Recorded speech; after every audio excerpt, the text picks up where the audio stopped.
Hello guys, at first I thought this would be our traditional beautiful lesson of the Russian geography, where I will introduce you to two more locations inside the Russian Federation, Penza and Novgorod, where, quoting Russian media, Ukrainian saboteurs set on fire a thermal power plant and an electrical distribution station, all working for the Russian military production.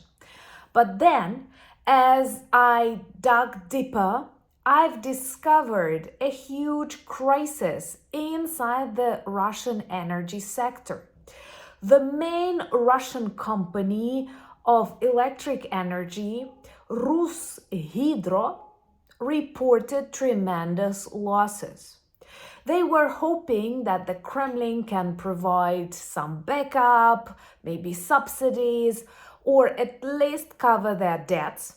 And last year, this RusHydro lost $786 million, not rubles. If that were rubles, that would be nothing. But no, guys, dollars. First of all, because sanctions work, and second, because Russians were totally unprepared to this kind of war. Many speaks about fatigue and problems inside Ukraine. But oh my God, even after huge attacks on Kyiv and all our cities, we are very determined to defeat the evil. We understand that's the only way to bring peace to Ukraine, Europe, and the world. And Russians, they are losing their strategic resources, and I am confident the economy, the electricity, the, banking system can collapse any definitely beautiful moment. Let's witness that together, so subscribe. My name is Anna, I'm from Ukraine, I'm in Ukraine, and share to demonstrate your solidarity with Ukraine. So still, let's start with our favorite Russian geography, and here we have some news coming from two different regions of the Russian Federation. In the city of Penza, they say the Ukrainian saboteurs set on fire a thermal power plant. And the fire was huge, lots of videos, and some transformers working inside also exploded, and as a result, the military production facilities located in the city will have troubles with electricity. Another similar object was targeted in Novgorod, and that was a big electrical distribution station. Of course, Ukraine experienced a lot of blackouts, and all because Russians love targeting Ukrainian energy infrastructure, especially during winter when it's cold and dark, and many families, like all families, depend on the electricity. Here we see a different picture because, first of all, it's summer. Second, these are thermal plants, these are distribution stations that work for the military facilities. But okay, this is good, this is important, but this is still a minor step. And while looking for all that, I often also read materials from the Ukrainian Center of the Disinformation. I loved learning news from RusHydro. Oh my God, it sounds like some kind of monster. But actually, that was a pretty big, monstrously big company on the Russian energy field. And it produces 12% of all the electric energy in Russia. 12% is a lot. Taking into account that the Russian Federation is the largest country in the world and it literally does not need any new territories.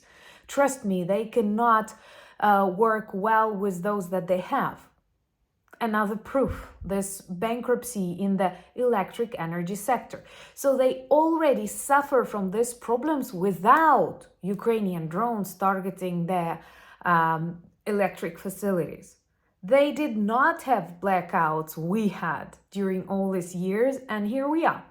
So last year, that RusHydro lost $786 million. That is a lot, taking into account that such companies in the normal world should actually bring money to the state budget. Here we observe the country, and then just think that on those combined awful attacks that Russia does to Ukraine literally every night, this time 700 something drones and missiles on Kyiv, on Lodz, my native city, and many more. So what is important, every attack like that costs the Kremlin way more than this RusHydro needs. But Putin and his supporters lost their mind, and they choose to kill, innocent people, losing an important for the Russian energy company. Let me know in the comments below, can you find any logical, any rational, not even kind, not humane, but any rational explanation to that? Do you remember how recently Donald Trump named Putin crazy? And here is that rare moment where I will say, maybe Donald Trump was right. So anyway, with such tremendous losses, the company expected that the Kremlin can back them up, provide some subsidies, add some money, but no, because Russian budget is empty. And the Minister of Economy speaks openly about the recession. The head of the central bank says the reserves are exhausted. And we see that, not just in the banking sector. We see that here with this electric energy. And you know what makes it funny? Even if we forget about oil prices that are so dependent on Iran, Israel war, production, Saudi Arabia, the United States, and so on, still they are falling, but it's a very complex question. But Russia has troubles with the extraction of oil and gas because they have already exhausted this easy to reach resources. Very typical of Russia. They did not think much about the other resources that are more difficult to get. So it's pretty predictable that the production costs will rise and the prices of oil will fall. But this is electricity. It's not that difficult, especially if you do not suffer from the attacks we do in Ukraine because of the Kremlin. So this country, artificial Frankenstein that described itself as energy superpower, perhaps one of the first associations that people had with Russia were Gazprom, already a bankrupt, Lukoil, already a bankrupt, and now more companies like RusHydro and many more to come.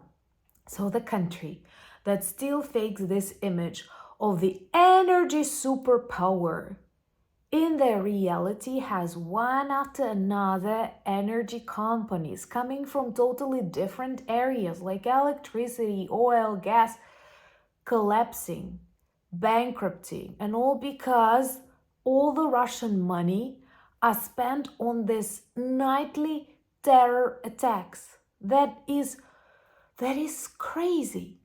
Once again, there is no other word. It's super irrational. It's very abnormal. And this used toilet paper tiger can be defeated very easily with the determination and confidence of Ukrainians and your support. And I'm very grateful to all of you who keep persuading your governments that Ukraine needs at least air defense systems. This would be so just to protect the skies about Ukraine and let us do the rest of the job. And you know the plan is simple, to defeat and demilitarize Russia. And trust me, Russians need that too, because something wrong happened to the way they elect their leaders. And if you want to know more about this twist in the mindset, check my video on the new channel Anna Danilchuk, where I describe some tendencies inside the Russian society that remain for centuries and why they actually like people like Stalin or now Putin. Also follow me on X, Instagram, Blue Sky, Threads and Discord. The links in the description of this video, same as the link to our merch shop with lots of good items that work well as reminders and conversation starters about Ukraine. And you all know we need that support, these conversations, this attention to remain strong and to finally win this war. That's the only way to end this war, to win this war and to defeat Russia. Once again, Russians also need that. And thank you so much for buying me coffees, for becoming my patrons and sponsors of the channel. Now, channels, you help me film more, you help me speak more about Ukraine, and that is super important for me personally and for a lot of people here in Ukraine. Also, remember to join me for a live stream this Saturday, 9 p.m. Kyiv. I will be happy to discuss some of these very important questions. You know, war is very dynamic and we have to exchange our feelings and our emotions, but also our knowledge on such live streams. So remember to join. And thank you so much for being friends of mine and friends of Ukraine. Slava Ukraini!